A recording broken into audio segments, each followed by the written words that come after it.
সবাইকে জয় যিশু। চলে এসেছি, প্রভু আমাকে সুন্দর সকাল একটি দিয়েছে বেছে তার তার সেবা কাজ করবার জন্য।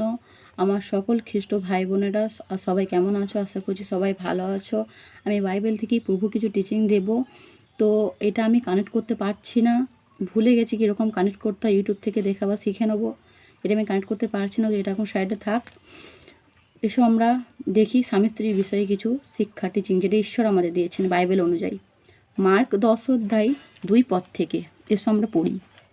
তখন ফরিসিরা নিকটে আসিয়া পরীক্ষা ভাবে তাহাকে জিজ্ঞাসা করিলেন, স্ত্রী পরিত্যাগ করা কি পুরুষের পক্ষে বিধেয়? তিনি উত্তর করিয়া তাহাদিগকে কহিলেন, মসি তোমাদিগকে কি আজ্ঞা দিয়াছেন? তাহারা কহিল, ত্যাগপত্র দিয়া আপন স্ত্রীকে পরিত্যাগ করিবার অনুমতি মসি দিয়াছেন। তখন যিশু তাহাদিগকে কহিলেন, তোমাদের অন্তঃকরণ কঠিন বলিয়া তিনি এই বিধি লিখিয়াছেন, কিন্তু সৃষ্টির আদি হইতে ঈশ্বর পুরুষ ও স্ত্রী করিয়া তাহাদিগকে নির্মাণ করিয়াছেন।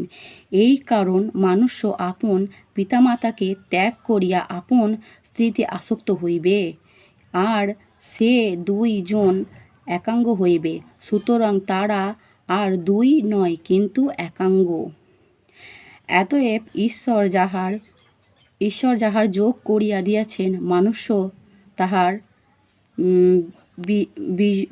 বিযোগ না করুক। পরে শিষ্যের না করুক।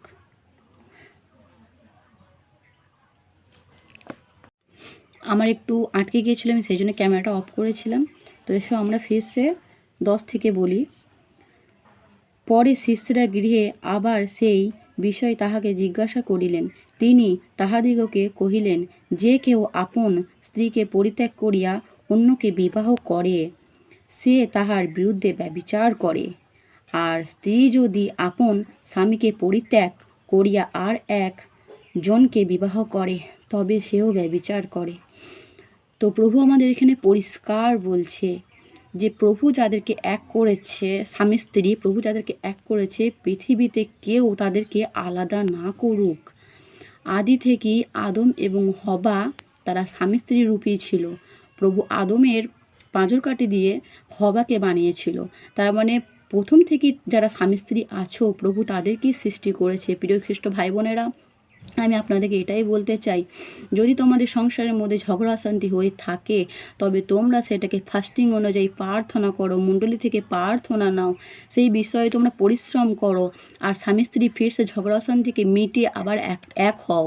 কারণ স্বামী স্ত্রী আলাদা হওয়া যাবে না। আমরা যদি আমাদের স্বামীকে ত্যাগ দিয়ে অন্য কাউকে বিবাহ করার কথা ভাবি, তবে সেটা আমরা কি করলাম? ব্যভিচার করলাম। আর ব্যভিচার মানে হচ্ছে সেটা পাপ। সেই পাপ ঈশ্বর ক্ষমা করবে না। আমরা স্বর্গের রাজ্যের অধিকারী হতে পারবো না। আর আমরা ঈশ্বর যে আজ্ঞা আমাদের দিয়েছে, সেই আজ্ঞা আমাদের ফলো করা দরকার আছে। তো প্রভুর থেকে আসা যে গিফট, যে উপহার, যেটা আমাদের ঈশ্বর দিয়েছে, আমাদের স্বামী, তাকে আমরা যেন সম্মান করি, তার সঙ্গে যেন ঘর সংসার করি। আমাদের ঝগড়া অশান্তি হলে সেটা আমাদের বোঝা দরকার। কোনো প্রবলেম এলে আমাদের বোঝা দরকার যে সেটা ঈশ্বর থেকে আসছে না, সেটা অন্ধকার শক্তি থেকে আসছে স্বামী স্ত্রীকে আলাদা করার জন্য। স্বামী স্ত্রীকে আলাদা কে করে? দুষ্ট আত্মা সেটা স্বামী স্ত্রীকে আলাদা করে, স্বামী স্ত্রীকে আলাদা করে দেয়, এক থাকতে দেয় না। তো এবার থেকে আমি তোমাদেরকে বলছি, আমার প্রিয় খ্রিস্ট ভাই বোনেরা, তোমরা কোনো দিন স্বামীর সঙ্গে ঝগড়া হলে আলাদা হওয়ার চিন্তা আনবে না। আর স্বামী যদি স্ত্রীর সঙ্গে ঝগড়া হয়, স্বামীও কোনো দিন মাথায় এটা আনবে না যে আমি আলাদা হয়ে যাব, বা আমি পরিত্যাগ করবো, ওকে আমি ডিভোর্স দেবো। এগুলো মাথার মধ্যে আনবে না। প্রভুর বাক্য এখানে সাপ বলছে যে সেটাকে ব্যভিচার বলে। আমরা পারবো না, সেখান থেকে ঈশ্বরের হাত থেকে আমরা মুক্তি পেতে পারবো না। আমাদের ঈশ্বরের হাতে সদা সর্বদা আমাদের জীবনকে সঁপে রাখা দরকার আছে। আর স্বামী স্ত্রী আমরা একাঙ্গ, আমরা এক আত্মা হয়ে ঈশ্বরের রাজ্যে আমরা প্রবেশ করব। সবাইকে জয় যিশু। যদি আমার ভিডিও ভালো লাগে তো আমার ফেসবুকে আমাকে ফলো দিয়ে আমার সাথে থেকো, আর ইউটিউব চ্যানেলে আমাকে সাবস্ক্রাইব করো। সকলে পাশে থেকো। সকলকে জয় যিশু। ভালো থাকবেন, সুস্থ থাকবেন। দেখা হচ্ছে আবার নেক্সট কোনো ভিডিওতে। জয় যিশু।